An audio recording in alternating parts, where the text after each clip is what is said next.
para o mundo, né? Mas para nós que somos servos de Deus, nós sabemos que na verdade é um projeto. Família é um projeto de Deus. Eu louvo a Deus pela vida de cada um dos irmãos e irmãos aqui nessa manhã. Abra sua Bíblia comigo em Jó, jornada bíblica que começou ontem. Jó capítulo de número 1. Apenas um versículo para nós meditarmos nessa manhã. E depois que você sentar também, se puder, deixe a sua Bíblia aberta. Nós vamos compartilhar aqui algumas poucas versículos aqui desse texto. Então, Jó capítulo de número 1, no verso de número 5. Aqueles também que não estiverem aí com a sua espada, né? Tem o nosso recurso. Então, Jó capítulo 1, verso 5 diz assim: quando se encerrava um ciclo de banquete, Jó chamava os seus filhos e os santificava. Levantava-se de madrugada e oferecia holocaustos segundo o número de todos eles, pois Jó pensava: talvez os meus filhos tenham pecado e blasfemado contra Deus em seu coração. Jó fazia isso continuamente. Amém. Você pode tomar o teu assento enquanto estarei orando. Senhor, que nessa manhã não seja diferente, ó Deus. Como oramos aqui, ó Pai, que a Tua presença seja o diferencial nesta casa mais uma vez, ó Deus, pois esta casa é chamada casa de oração, a casa do Senhor, Deus, o lugar da Tua habitação. Então entramos na Tua presença com temor, com tremor, com reverência, Senhor, reconhecendo que sem Ti nós nada somos e carecemos do Teu agir. Então que o Senhor venha sobre nós nessa manhã, por meio e por intermédio da Tua palavra, Senhor, fazendo aquilo que nós não podemos, mas que o Teu Santo Espírito, ó Deus, Pai, Senhor, opera livremente. Por isso te agradecemos, em nome de Jesus, amém, e louvado seja o nome do Senhor. Nós que estamos vindo, né, de um dia de festa, né, de comunhão. Ontem estávamos ali no sítio, em Campo Grande, muitos aqui estiveram lá conosco. Foi um dia abençoadíssimo, né? Um dia de família, um dia de alegria, de paz, um dia de natureza, de respirarmos um ar puro. Nem parece que a gente estava no Rio de Janeiro, né? A gente começa a subir aquela estradinha, é gado, é jiboia. A irmã foi comprar uma banana numa feirinha, tinha uma jiboia de estimação. Aí, a jiboia que deixaram aqui, assim, irmãos. A gente chega no sítio, tinha javali, porco do mato, né? Só que era domesticado, pavão, para lá e para cá, muitos animais assim, uma manhã abençoada. E você que não esteve conosco, né? Marque na sua agenda aí, dia 8/8, já temos mais uma data agendada lá, né, pastor? 8/8, que é véspera do Dia dos Pais, olha aí. Já leva logo a família toda para o sítio no sábado. Então, 8/8, teremos um novo encontro lá. E depois em outubro, dia 12 de outubro, que é ali aquele pedaço do Dia das Crianças, né? E também é um momento propício para uma comunhão. Também teremos lá, se Deus permitir, mais um encontro. Então, voltando agora aqui para o nosso texto, né? E é interessante que pastor Ronaldo, quando louvava, ele cantava, e nós cantávamos um hino que diz: te louvarei, Senhor, não importam as circunstâncias, né? E aí, para nós, sem reflexão no que estamos cantando, soa como uma melodia muito agradável, suave, não é isso? Mas quando você coloca o contexto de Jó nesta canção, fica mais difícil louvar. Te louvarei, Senhor, não importam as circunstâncias. Aplica isso na vida de Jó, que perdeu todos os seus filhos, todos os seus bens, a sua saúde, a sua fama, tudo, e ainda assim não blasfemou contra o Senhor. Então é isso que Deus espera de nós, que em meio às adversidades da vida, às lutas da vida, nós possamos cantar, nós venhamos a cantar: te louvarei, Senhor, não importam as circunstâncias, mas que isso verdadeiramente seja um exercício de fé nas nossas vidas, porque Jesus disse que no mundo nós teríamos aflições. Então você e eu não somos isentos de lutas, porque somos igreja, porque somos servos de Deus, não passaremos por lutas, não, passaremos sim, mas com a ajuda de Deus, nós venceremos. Você pode dizer amém? Amém. Glória a Jesus. Então, nessa manhã, nesse versículo que acabamos de ler, o verso de número 5, há uma didática aqui, há um exercício de fé, há um ensinamento muito profundo para nós. E muitas das vezes, nós olhamos aquilo que está no contexto aqui também do livro de Jó, que é o que nos chama mais atenção, mas deixamos passar desapercebido uma prática que nós vamos buscar aqui nessa manhã com a ajuda de Deus. Todas as pessoas viam Jó, preste atenção nesse texto, todas as pessoas viam Jó como? Como um homem íntegro, está no texto. O autor deste livro aqui, inspirado, ele fala, Jó era um homem íntegro, era um homem reto, era um homem que temia a Deus, que se desviava do mal. Então todo mundo via Jó como essa pessoa íntegra, como uma pessoa que era reta, que era correta, de um bom caráter. Era assim que as pessoas viam Jó. É assim que o texto mostra Jó. Jó também era visto pelas pessoas da sua sociedade, da sua região, como um homem o que? Próspero. Era um homem que ele era o mais rico de todos do Oriente. Ele tinha muitos bens, muitos filhos também. Era um sinal naquela época de provisão de Deus, de bênção de Deus. Quanto mais filhos você tinha, naquele contexto apontava que você era muito abençoado por Deus. Então Jó era um homem próspero, tanto na sua família, a sua família, irmãos, preste atenção, era uma família unida. Era uma família onde havia festa, onde havia alegria. O verso de número 4 diz, os filhos dele iam às casas uns dos outros. Não havia divisão entre os filhos, briga, contenda, pelo contrário. Eles iam na casa uns dos outros, havia festa, havia alegria. Então as pessoas olhavam para Jó, e era isso que elas viam na vida de Jó. Viam um homem que era reto, íntegro, viam um homem que na verdade tinha bênçãos na sua casa, na sua família. Tudo isso era como as pessoas viam a vida de Jó. E é assim que se mostrava a vida de Jó. Mas o texto que nós lemos, vimos que havia aqui algo diferente, que as pessoas não viam. E é isso que nós vamos orar nesta manhã. Esse culto é chamado culto do Espírito Santo. E é o que nós precisamos buscar dia após dia, a presença do Espírito Santo. Nós vamos ver que Jó fazia isso de uma forma contínua, de uma forma fiel, de uma forma que havia temor do Senhor. Enquanto ninguém via, ou seja, enquanto todos dormiam, ou seja, de madrugada, quando ninguém estava vendo nada, de madrugada, quando todos dormem, ninguém consegue ver se tem festa na casa de Jó, se os filhos dele estão bem, estão mal, se ele está passando pela rua, não tem como ver, todos estão dormindo. Mas enquanto todos dormiam, Jó fazia uma coisa, ele sacrificava. Enquanto todos dormiam, naquela hora que ninguém via, Jó estava fazendo algo muito importante. Jó sacrificava. Jó santificava os seus filhos, Jó reunia a sua família, Jó se preocupava com o seu lar, com a sua casa. Enquanto todos dormiam de madrugada, Jó fazia um esforço. É interessante que Jó, ele tinha muitas posses, muitas riquezas, e com muitas riquezas vem também muita o quê? Responsabilidade, muito trabalho, não é isso? Você prospera, você cresce, mas você também tem o quê? Mais comprometimento.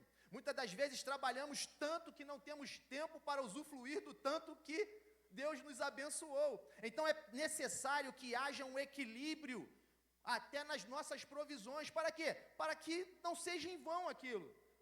Se nós não conseguimos desfrutar do que ganhamos, do que recebemos, do que vale tanto esforço, não é verdade? Então é preciso que haja o quê? Um equilíbrio. E você preste atenção no texto que Jó tinha 7.000 ovelhas, 3.000 camelos, está no verso 3, 500 juntas de boi, 500 jumentas. Olha, diz que ele tinha muitíssima gente a seu serviço. Mas ainda assim ele tinha tempo para a sua casa e para a sua família. Ainda assim havia preocupação. Ele não estava tão envolvido com seus negócios que não houvesse tempo dele se preocupar com a sua casa. Apesar de todo o seu envolvimento ali com os seus negócios, mas ele tinha tempo para estar com os seus filhos, tempo para sacrificar, tempo para apresentar holocaustos em prol de cada um dos seus filhos, e é interessante que ele não deixou nenhum filho de fora. Ele não sacrificou pelos filhos homens, os 7 e as 3 mulheres, ele não deixou um, não, ele tratava igualmente a todos, diferentemente de muitos textos na Bíblia que vemos que alguém dá preferência a um filho, a outro.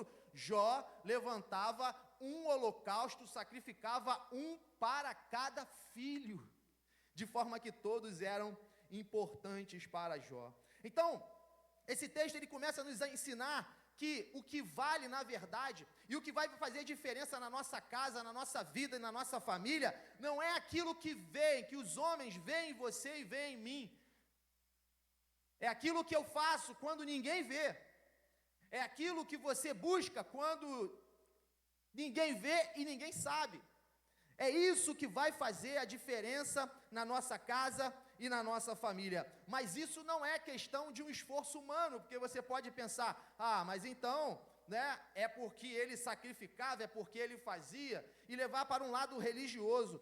Isso aqui aponta para temor ao Senhor, pois Jó, ele era rico aos olhos dos homens, mas diante de Deus, os homens viam Jó como um homem rico, próspero, enfim, famoso, o mais, que despontava no Oriente. Era assim que os homens viam. Mas como é que Deus via Jó? Como é que Deus vê você e a mim? Verso de número 8 revela como é que Deus via Jó. Verso de número 8 diz: e o Senhor disse a Satanás: você reparou no meu servo Jó. Irmãos, aí a coisa muda de figura, Márcio. Quando Deus olha para você, olha para mim e encontra um servo, é diferente. O olhar de Deus é diferente do olhar dos homens. Veja, Deus o via como um servo. E nessa manhã eu quero falar de 3 áreas aqui na vida de Jó, que o texto não fala diretamente, digamos assim. Porque quando olhamos para Jó, se eu perguntar quem era Jó, você vai falar, um homem reto, íntegro, temente a Deus, que se desviava do mal. O autor fala isso sobre a vida dele. Deus fala isso da vida de Jó no verso 8, diz assim: ele é um homem íntegro, reto, que teme a Deus e que se desvia do mal. Mas eu quero falar nessa manhã de 3 características que estão intrínsecas aqui nesse texto, que os homens às vezes não veem, mas que Deus sonda e procura em cada um de nós, em cada casa, em cada lar. E a primeira é essa: sermos servos de Deus. A segunda é sermos santos. E a terceira é sermos sacerdotes, é onde nós vamos orar. A nosso tema vai ficar mais aqui no sacerdócio. Mas esses 3 S, olha aí, 3 S, se você quiser guardar, 3 S: servo, santo e sacerdote. Não é quartel não, Rodrigo. 3 S no quartel. É 3 S de Jó: servo, santo e sacerdote. Então, Deus via Jó dessa forma, como servo. Ele não olhava para Jó segundo as suas riquezas, segundo os seus bens, segundo a sua fama, segundo o que ele tinha. Não era o que Jó fazia, era quem Jó era. E Jó era um servo, alguém que reconhecia que Deus é Senhor. Jó não era escravo dos recursos, dos bens, porque ele entendia que tudo pertencia ao Senhor. E se você quer uma palavra também que possa consolar a tua vida hoje ou no futuro, porque todos nós passamos por lutas, você encontra na vida de Jó alguém que depois de perder tudo, perder os bens, perder os filhos, você consegue imaginar uma tragédia maior do que essa? Perder 10 filhos num só dia, todos os seus bens, a sua saúde, enfim, depois de tudo isso, Jó vai dizer assim: nu saí do ventre da minha mãe, e nu voltarei, o Senhor deu, o Senhor tomou, bendito seja o nome do Senhor. Como alguém pode dizer isso diante de uma calamidade tão grande? Só tendo um coração de servo. Sabe por quê? Porque o servo não tem nada, tudo é do Senhor. O coração do servo sabe que nada é dele, tudo é de Deus. Tudo que o servo tem foi Deus que deu. Nada é dele, nada é propriedade minha, é de Deus.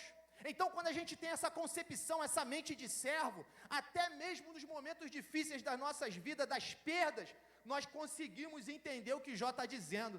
Satanás pensava que Jó servia a Deus pelos seus bens e pelos seus recursos, porque ele via como os homens veem. vinha Jó rico, Jó com muitos bens. Então Satanás fala, tu cerca ele. Senhor, tu cerca ele de bens, tu cerca a sua vida, tu guarda a vida dele. Satanás via, assim como os homens veem, as aparências, mas só quem sonda a mente e coração é Deus. Deus via como servo, e Deus sabia que como servo Jó não ia negar, porque Jó sabia que tudo vinha do Senhor. Então que essa palavra também possa já atingir o teu coração, e transformar o teu e o meu coração em coração de servo, coração que serve ao Senhor, que depende de Deus, que reconhece que somente o Senhor é Deus. Deus cercava a casa de Jó, cercava a sua família, sim, é verdade, Deus guardava a sua vida, mas em primeiro lugar, Deus fazia tudo isso porque Jó era um servo fiel. O que eu quero dizer com isso? Deus não guarda a casa de rico, Deus não guarda a casa de pobre, Deus não cerca a casa de famoso, Deus não cerca a casa de político, Deus não cerca a casa de artista, não, Deus cerca a casa de servo. Praga nenhuma chegará à tua tenda, praga nenhuma chegará à tua tenda, porque Deus guarda a casa de servo. Você pode ser rico, famoso, artista, se você for servo. Você pode ser pobre, se você for servo. A palavra de Deus se cumpre na sua vida. Deus guarda, Deus cerca, Deus livra, praga nenhuma chega à sua tenda, porque Deus não está compromissado com bens materiais, mas com bens que estão dentro do nosso coração, um coração disposto a servir ao Senhor. Então, Deus não guarda a casa de rico ou de pobre, Deus guarda a casa de servo. E se puder projetar o Salmo 127, fala sobre isso, né? Porque às vezes nós pensamos que é pelo fazer, que é pelo trabalhar, que é pelo teu esforço, mas diz no Salmo 127, se o Senhor não edificar a casa, ou seja, meu irmão, se você não depender dele, se você não for servo dele, diz o contexto, não adianta nada, em vão trabalham os que a edificam. Se o Senhor não guardar a cidade, em vão vigia a sentinela. Olha o verso de número 2, Jó levantava de madrugada, mas não era pelo seu esforço, era temor, porque se você levantar de madrugada só para cumprir um ritual, preciso levantar hoje a minha escala, bota o relógio para despertar a minha escala, vou levantar de madrugada, irmão, se você fizer isso por religiosidade, você está trabalhando e se cansando em vão. Olha o que diz, será inútil levantar de madrugada, dormir tarde, comer o pão que conseguiram com tanto esforço, aos seus amados ele dá enquanto dorme, irmão. Se você levanta de madrugada, tem que ser com coração de servo para buscar a presença de Deus. Se não for com esse coração, é melhor continuar dormindo. Você vai ganhar mais, porque Ele pode te dar até enquanto tu dorme. Então, busca o Senhor com o coração de servo. Jó, ele santificava os seus filhos. Ninguém, o texto que lemos, verso 5, quando encerrava um ciclo de banquete, Jó chamava os seus filhos e os santificava. O segundo característica da vida de Jó, como eu falei, santidade. Ninguém pode dar alguma coisa que não tem. Como Jó santificaria os seus filhos se ele mesmo não fosse o quê? Santo. Às vezes nós queremos ver algo dentro da nossa casa que nós não somos.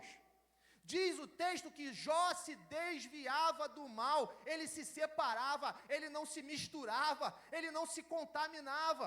Santificação significa separação. Você e eu estamos nesse mundo, mas nós não somos desse mundo. Não somos. Lembro-me muito bem, né? Uma das primeiras pregações, olhando para o altar, e não recordo quem pregava, não sei se era o pastor Ronaldo, pastor Isaías, mas falava, olha para os instrumentos, vê se tem algum no chão. Todos eles estão num pedestal, tem uma separação.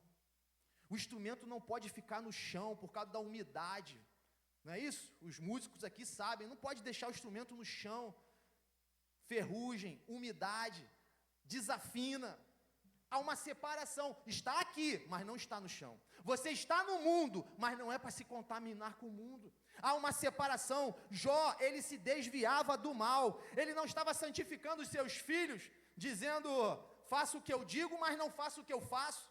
A gente ouve muito isso às vezes, né? Faça o que eu digo, mas não faça o que eu... Ou seja, o exemplo.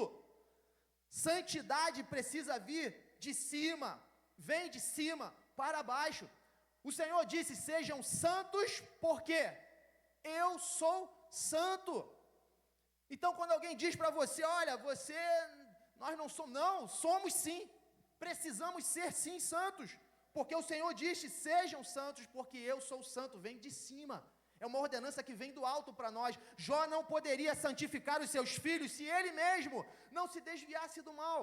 Então essa palavra para mim e para você nessa manhã precisamos vigiar a nossa vida, nos desviar do mal, nos desviar daquilo desse mundo que nos contamina, porque Jó poderia estar contaminado com seus bens, contaminado com a sua riqueza, contaminado com aquilo que ele poderia adquirir e comprar com tudo que ele tinha. Mas Jó se separava dessas coisas. Jó se santificava, se desviava do mal, e assim também ele tinha autoridade. Às vezes nós queremos declarar algo dentro da nossa casa, mas falta o quê? Autoridade. Não há exemplo. Jó tinha exemplo para dar. Jó se desviava do mal. Jó, na verdade, se santificava, e por isso ele trouxe também os seus filhos para santificação. E é interessante que Jó santifica, e aqui diz que ele de madrugada se levantava e oferecia holocaustos antes da lei do holocausto, que veio depois por Moisés, lá em Levítico capítulo de número 6. E há algo interessante aqui na questão do holocausto, porque na lei, posteriormente, diz que, por 3 vezes, se puder projetar Levíticos 6, verso 8 ao 13, diz que por 3 vezes nesse texto, do 6 ao 13, o altar não poderia ficar, o fogo no altar não poderia ser apagado. O fogo no altar tinha que queimar continuamente. O fogo no altar simbolizava a presença de Deus. O fogo no altar simbolizava a presença do Espírito Santo de Deus. Verso Levítico 6, 8 diz assim: o Senhor disse a Moisés: ordene a Arão e a seus filhos, dizendo: esta é a lei a respeito do holocausto. O holocausto ficará sobre as brasas do altar toda a noite até pela manhã. Primeira vez, e o fogo do altar nunca poderá ser apagado. Verso 10. O sacerdote vestirá a sua túnica de linho e os calções de linho sobre a pele nua, e levantará a cinza, quando o fogo houver consumido o holocausto sobre o altar, e colocará ao lado do altar. Depois despirá as suas vestes e porá outras roupas, e levará a cinza para fora do arraial, a um lugar puro. O fogo sempre ficará aceso sobre o altar. Olha aí, mais uma vez. Não deve ser apagado. O sacerdote acenderá a lenha no altar cada manhã, e sobre ela porá em ordem o holocausto. E sobre ele queimará a gordura das ofertas pacíficas. Verso 13. O fogo queimará continuamente sobre o altar, não deve ser apagado. Olha aí, 3 vezes nesse texto que nós lemos, fala sobre manter o fogo aceso no altar. Isso aponta para a presença do Espírito Santo de Deus, a presença de Deus ali, porque se houver sacrifício, se houver holocausto, se houver entrega pacífica, e seja qual for, mas se Deus não estiver presente, irmão, você perde tempo. O sacrifício precisa contar com a presença de Deus para consumar aquele ato. Sem a presença de Deus, é só um rito. É só um rito e nada mais. Então o fogo precisa ser continuamente mantido aceso no altar, não pode apagar. E quando você olha para a vida de Jó, diz o texto no verso 5 que nós estamos lendo, que Jó fazia isso continuamente. Jó não parava de fazer. Na verdade, é Jó 1:5, né? Agora aqui na Bíblia que tu deixou aberta aí, para não perder. Diz que ele fazia isso continuamente, ou seja, o tempo todo, todo dia, em todo instante, a toda hora. Jó fazia isso sempre, sempre sacrificava. Enquanto todos estavam vendo a prosperidade de Jó exterior, Deus estava contemplando o seu a sós de madrugada. Isso fala do teu quarto de guerra, isso fala do teu a sós com Deus, sabe? Você falar com Deus, Ele te ouvir em secreto e te responder, isso fala de vida, de oração. Jó, ele buscava o Senhor de madrugada, oferecia holocaustos continuamente, não era vez ou outra, não era hoje se der eu vou, hoje o tempo está chovendo, acho que a igreja não vai nem ter culto, está chovendo, né, pastor? Não, irmãos. Ele estava sempre buscando ao Senhor de madrugada, com holocausto, com sacrifício, se santificando, se separando em prol da sua vida e em prol da vida da sua família. Esse é a segunda, característica que posso destacar aqui na vida de Jó: santidade, santo. E a terceira, para nós orarmos, é a continuação, como nós vimos aqui. Jó fazia isso continuamente, ou seja, a responsabilidade, como nós lemos no texto lá em Levítico, de manter o fogo aceso, era de quem? Era do sacerdote. A responsabilidade de manter a presença de Deus era do sacerdote. De manter a presença do Espírito Santo era do sacerdote. Ele precisava manter o fogo aceso no altar, não poderia deixar apagar. O sacerdote era responsável por isso, e essa é a hora em que a tua vida e a minha vida fazem diferença no mundo espiritual, fazem diferença para a nossa casa e para a nossa família. É a hora de nós não deixarmos apagar a lâmpada, não é isso? A lâmpada precisa ser mantida acesa, e para que ela seja mantida acesa, precisa de quê? Precisa de óleo. Óleo aponta também para a presença do Espírito Santo. Jó entendia esse mistério. Jó era alguém que orava e fazia esses sacrifícios, apresentava holocaustos continuamente.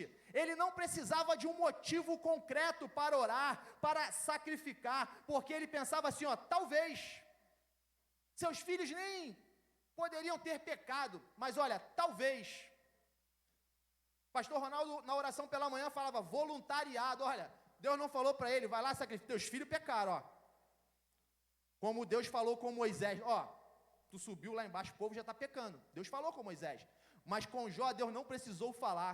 Voluntariamente, olha isso, voluntariamente, ele já entendia que precisava manter, para que a sua família fosse uma bênção, para que os seus negócios, houvesse prosperidade, ele entendia que ele precisava continuamente da presença do Senhor. O servo, ele sabe que para ele se manter de pé, para ele vencer algo nessa vida, e também naquela que há de vir, ele precisa da presença do seu Senhor. Sem a presença do Senhor, tudo vai naufragar na minha e na tua vida, uma hora ou outra, mais cedo ou mais tarde. Mas com a presença do Senhor, a vitória, ela é garantida. Então, Jó, ele exercia o que aqui? O ofício antes de ser regulamentado. Ainda não era regulamentado, mas Jó já exercia o ofício de quê? Sacerdote. Jó já sacrificava. Jó mantinha ali a chama do Espírito Santo acesa na sua vida. E ele fazia isso através de sacrifício, de madrugada, apresentando holocaustos. Jesus também orava de madrugada. Jesus também acordava de madrugada para orar. Está em Marcos capítulo 1, verso 35. Jesus também tinha esse costume, acordar de madrugada para orar. Mas eu não estou falando de madrugada, noite ou dia. O que eu estou dizendo aqui é daquela hora que ninguém está te vendo. É daquilo que as pessoas não conseguem ver em você. Porque todos viam em Jó muitas características, como falamos aqui. Mas essa intimidade com Deus, só o Senhor vê. Ninguém vê. O maior crente da igreja, provavelmente, vai ser aquele que eu e você nem conhecemos. Nem sabemos o nome.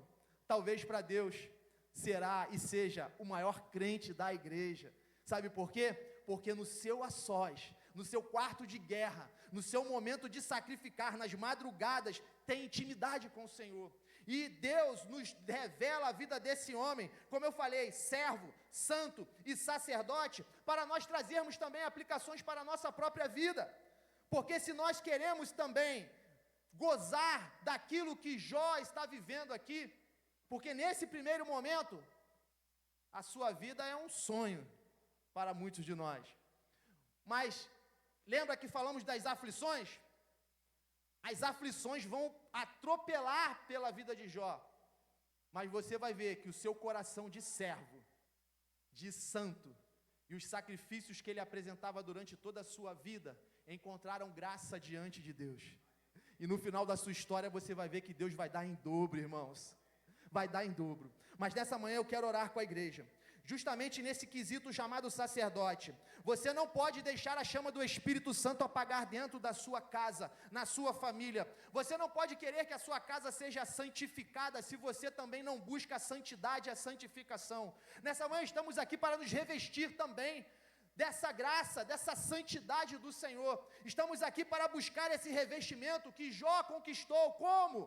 Conquistou não abrindo mão da sua casa nem da sua família. Os seus negócios não o impediram de ter comunhão com a sua casa, com a sua família e com os seus filhos. Os seus negócios não impediram ele de gastar e investir tempo em prol da sua família, mas ele fazia isso de madrugada, com o sacrifício, com o holocausto, não deixando a chama se apagar. Meu irmão, minha irmã que está aqui nessa manhã, homem, mulher, chefe de família, se você é o único crente na sua casa, você é o sacerdote dessa casa, você é o sacerdote desse lar, e ainda que você esteja sozinho, você precisa buscar a santidade, porque ninguém consegue dar aquilo que não tem, e são esses que verão o Senhor. Então nessa manhã eu te convido a se colocar de pé.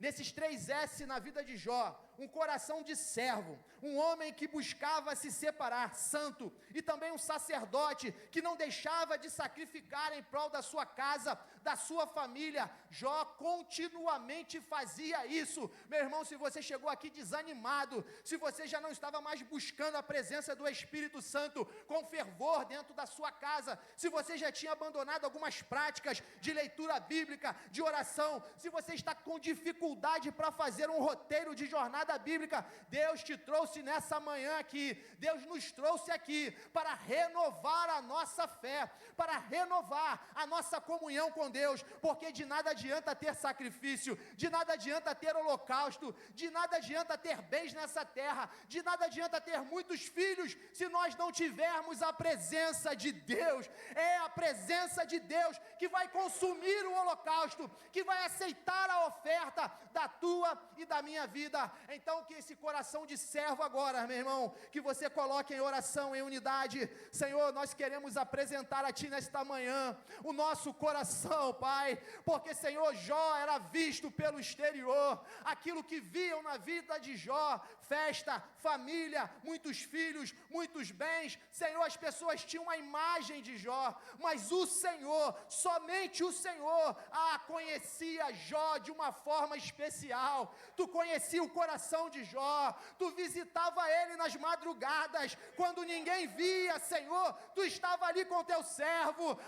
Deus, continuamente, Jó não parava de sacrificar, Jó não se cansava, Jó não precisava de um motivo para entrar na tua presença. Jó reconhecia que era servo, e o servo precisa do seu Senhor. O servo não tem nada, tudo é do Senhor. O servo não está apegado às coisas desse mundo, o servo não está apegado aos bens, o servo está apegado à presença do Senhor. Por isso ele sacrificava, por isso ele buscava, porque o que ele desejava era a presença que sustentava a sua vida, era a presença de Deus que sustentava a sua casa, era a presença de Deus que trazia provisão para a sua mesa, era a presença de Deus que trazia unidade na sua família, era a presença de Deus que trazia festa, alegria, porque a alegria do Senhor é a nossa força. Deus, mas aquilo que os homens não viam, o Senhor via na vida de Jó, um servo, um santo, um sacerdote que não deixava apagar a chama. Deus não deixava apagar a chama no altar. Senhor, faz queimar de novo. Deus, Deus faz queimar de novo a chama, Senhor, que venha queimar no nosso coração. É hora de queimar, é hora dessa chama acender, é hora dessa chama, Senhor, brilhar em nossas vidas e em nossa casa, como Jó, Senhor. A tua palavra diz: reparou o meu servo Jó. O testemunho que vale é o testemunho do céu, é o testemunho do céu, irmão. Não vale o que o homem diz. O homem pode te colocar para baixo, o homem pode te dar palavras bajuladoras, mas o testemunho que vai validar a tua vida é o testemunho de Deus, é o testemunho do céu. E Deus falou acerca da vida de Jó: reparou no meu servo Jó. Senhor, que essa manhã o Senhor possa contemplar aqui uma igreja com o coração dessa forma, uma igreja que te serve, uma igreja que não precisa de motivos para te adorar, uma igreja, Senhor, que te louvará apesar das circunstâncias, ó Deus, uma igreja que reconhece que é o Senhor quem dá, é o Senhor quem toma, é o Senhor quem exalta, é o Senhor quem abate, é o Senhor quem prospera. Tu és o Senhor, Tu és o dono de tudo e de todos. Senhor, obrigado, Pai, pela Tua presença nessa manhã, porque assim como Jó, que viemos aqui buscar, Senhor, para nós esse horário é uma madrugada, para nós aqui em oração nessa manhã, essa é a nossa madrugada. Estamos apresentando aqui, Senhor, sacrifícios, holocaustos, ó Deus, Senhor, Pai, para atrair a Tua presença. É a Tua presença que nós queremos, como Jó buscava para ele, para a sua casa, nós também buscamos nessa manhã. Então, Senhor, muito obrigado, ó Pai.